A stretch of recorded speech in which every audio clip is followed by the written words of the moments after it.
উনি তো চাইবেন কম টাকায় জমিটা পেতে। হ্যাঁ, আমি কথা বলে যা জেনেছি যে তোমার বাবা পুরো টাকাটাই ক্যাশে নিয়েছেন। মিথ্যে কথা,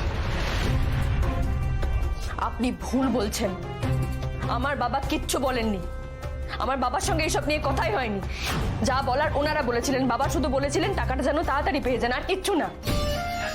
দেখো, আমি তোমাদের ক্ষতিটা বুঝতে পারছি, কিন্তু আমি প্রমাণের বাইরে কিছু করতে পারবো না। I am so sorry. বাবা আন্ডার দ্য টেবিল ডিল করবে আর মেয়েরা এখানে এসে তরপাবে, সেটা তো আমি হতে দেব না।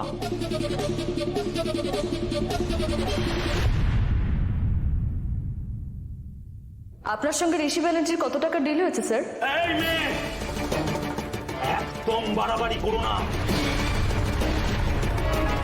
আমি ওই রকমের পুলিশ নই।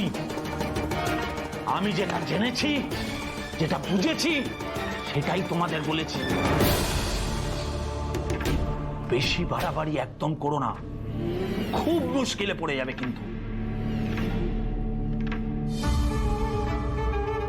দেখলি জি, তোর ভালো মানুষের ফল দেখলি তো। খুব বলছিলিস না পুলিশ স্টেশন যাব, কেস করব, লিগালি যাব, এই তো অবস্থা। এই তো বসে আছে লোকজন, দেখ আমাদেরকে এরা নাকি আবার ন্যায় দেবে।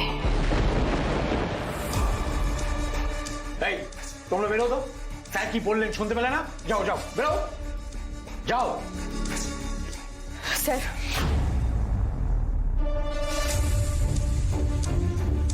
শুনবে না এরা, কেউ আমাদের কোনো কথা শুনবে না উজি, আমাদের পাশেও থাকবে না।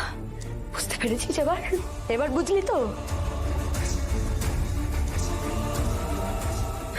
আর এই যে স্যার, আপনাকে আজকে আমি একটা কথা বলে যাচ্ছি। আপনি কি করবেন না করবেন আমি জানি না, জানতে চাইও না। আমি যদি ঋষি ব্যানার্জি আর ঋষি ব্যানার্জির পরিবারকে পথে না বসাই, ওদের যদি আমি জিনা হারাম না করি, তাহলে আমিও হরিপ্রসাদ মিত্রর বড় মেয়ের নিশা নই।